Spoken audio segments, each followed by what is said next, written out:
News paper ನೋಡ್ತಾ ಇದೆ, ಸುಮಾರು 700 ಕೋಟಿಗಿಂತ ಹೆಚ್ಚಾದಂತ ಸಂಪಾದನೆಯನ್ನ ಸಾರಾಯಿಯಿಂದ ಸರ್ಕಾರ ಗಳಿಸಿಕೊಂಡಿದೆ ಕೇವಲ 3 ದಿನದಲ್ಲಿ.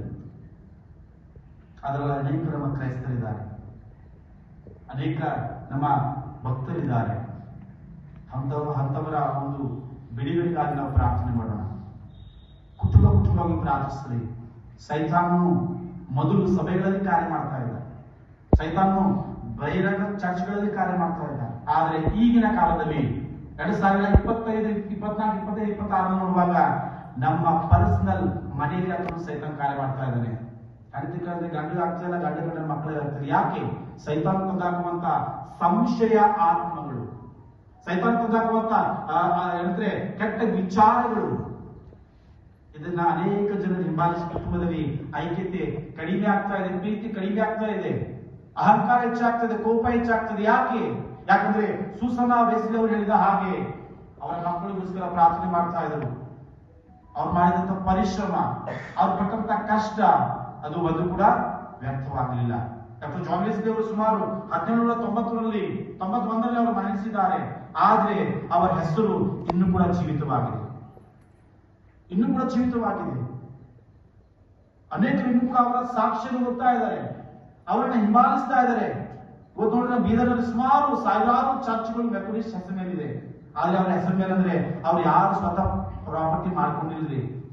ನನಗಾಗಿ ನಿಮಗಾಗಿ ಅವರು ಸ್ಥಳವನ್ನು ಸಿದ್ಧ ಮಾಡಿದ್ದಾರೆ. ಆ ಸ್ಥಳದಲ್ಲಿ ನಾವು ಪ್ರಾರ್ಥನೆ ಬೀರಲಾಗಿರ್ಬೇಕ್ರಿ. ಕೊನೆಯದಾಗಿ ಒಂದು ವಚನವನ್ನು ಓದ್ಕೊಂಡು ನಾವು ಮುಕ್ತಾಯ ಮಾಡೋಣ.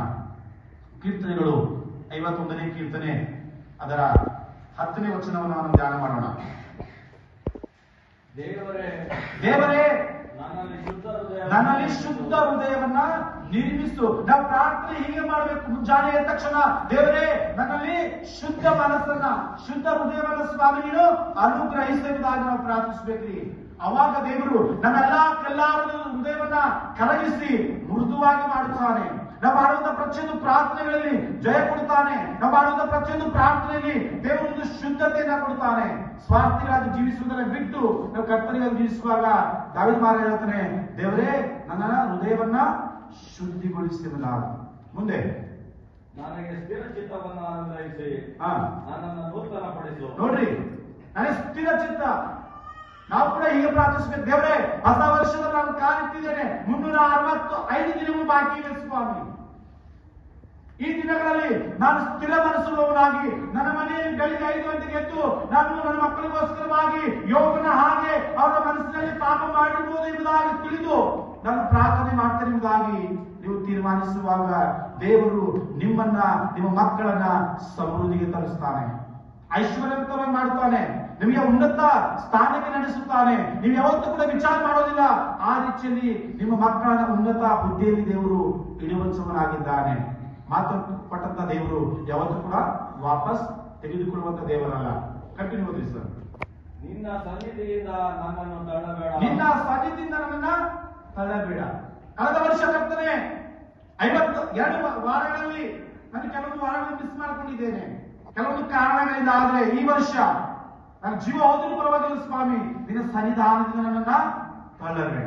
ಅದೆಷ್ಟೇ ಕಷ್ಟ ಇರಲಿ, ಅದೆಷ್ಟೇ ನೋವಿರಲಿ, ಮಳೆ ಇರಲಿ, ಗಾಳಿ ಇರಲಿ, ಚಳಿ ಇರಲಿ ಸ್ವಾಮಿ, ನಾನು ನಿನ್ನನ್ನ ಮರೆಯುವುದಿಲ್ಲ ಸ್ವಾಮಿ. ದಯಮಾಡಿ ಈ ಹೊಸ ವರ್ಷದಲ್ಲಿ ಒಂದು ಸಣ್ಣ ಕೂಡ ನಾನು ಗ್ಯಾಪ್ ಮಾಡದ ಹಾಗೆ ನಿನ್ನ ಉನ್ನತ ಆಶೀರ್ವಾದವನ್ನ, ಆ ನಿನ್ನ ಮಹಿಮೆಯನ್ನ, ನಿನ್ನ ಆಲಯದಲ್ಲಿ ಬಹು ಧನವು ಇದೆ ಎಂಬುದಾಗಿ ದೇವರಿನ ವಾಕ್ಯ ಹೇಳುವಾಗ ಆ ಧನದಲ್ಲಿ ನಾನು ಕೂಡ ಪಾಲಕನಾಗಿ ಸ್ವಾಮಿ. ಸಭೆಯಲ್ಲಿ ನಡೆಯಲ್ಪಟ್ಟಂತ ಸಸ್ಯಗಳ ಹಾಗೆ ನನ್ನ ಕುಟುಂಬ ಬೆಳೆಯುವ ಹಾಗೆ ಕೃಪೆ ಮಾಡುವುದಾಗಿ ನಾವು ಪ್ರತಿದಿನ ಪ್ರಾರ್ಥನೆ ಮಾಡುವಾಗ ದೇವರು ನಮ್ಮ ಹೃದಯವನ್ನ ಶುದ್ಧೀಕರಿಸುತ್ತಾನೆ. ನಮ್ಮ ಕರೆಗಳನ್ನ ಜೋಡಿಸಿದವರಾಗಿ ನಮ್ಮ ಶಿರಗಳನ್ನ ಭಾಗಿಸಿ ನಾವು ಕೊನೆಯದಾಗಿ ನಾವು ಪ್ರಾರ್ಥನೆಯನ್ನು ಮಾಡಿಕೊಳ್ಳೋಣ. ಭೂಪರಗಳನ್ನ ಸೃಷ್ಟಿಸಿದಂತ ದೇವರೇ, ನಿನ್ನ ಉನ್ನತ ನಾಮಕ್ಕಾಗಿ ಸ್ತೋತ್ರಪ್ಪ. 50 ದಿವಸ ಕರ್ತನೆ ನಾವು ನಿರ್ಣಯ ಮಾಡ್ತಾ ಇದ್ದೇವೆ. ನಾವು ಮಾಡಿದಂತ ಎಲ್ಲ ತಪ್ಪನ್ನು ಕ್ಷಮಿಸುವ ನಡೆಯಿಂದ, ನುಡಿಯಿಂದ, ಕ್ರಿಯೆಗಳಿಂದ ದೇವರೇ ಅನೇಕ ಆವರ್ತನೆ ಇನ್ನೊಬ್ಬರ ಮನಸ್ಸಿಗೆ ನೋವಾಗುವ ರೀತಿಯಲ್ಲಿ ಮಾತನಾಡಿದ್ದೇವೆ. ಅದೆಷ್ಟೋ ಜನ ನಮ್ಮ ಮಾತನಾಡಿ ಕೇಳಿ ದುಃಖಕ್ಕೆ ಒಳಗಾಗಿದ್ದಾರೆ, ಕಷ್ಟಕ್ಕೆ ಒಳಗಾಗಿದ್ದಾರೆ. ಕರ್ತನೆ ನಮ್ಮನ್ನ ಕ್ಷಮಿಸುವ. ನೀನು ಕ್ಷಮಿಸುವವನಾಗಿದ್ದಿ. ನೀವು ಇತರ ತಪ್ಪನ್ನು ಕ್ಷಮಿಸುವಾಗ ನಾನು ನಿಮ್ಮ ತಪ್ಪು ಕ್ಷಮಿಸಿದ್ರಿಂದ ವಾಗ್ದಾನ ಮಾಡಿದೆ ಕರ್ತನೆ. ನಾವು ಪರಸ್ಪರ ಕ್ಷಮೆಯಲ್ಲಿ ಬೆಳೆಯಲಿಕ್ಕಾಗಿ ಸಹಾಯ ಮಾಡಿ. ಸುಮಾರು ವಾರಗಳು ದೇವರ ಚರ್ಚೆಗೆ ಬಂದಿಲ್ಲ ಕರ್ತನೆ.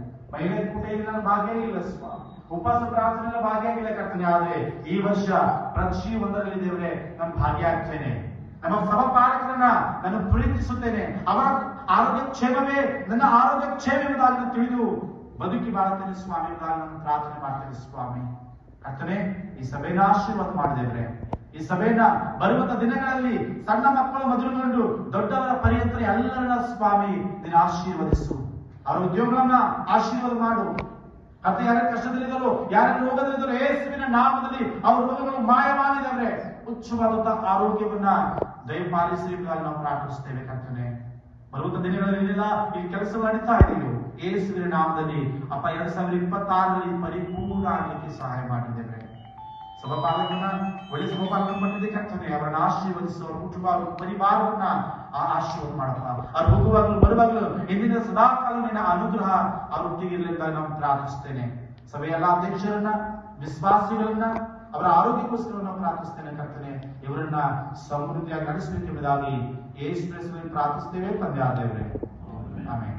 ಜೈ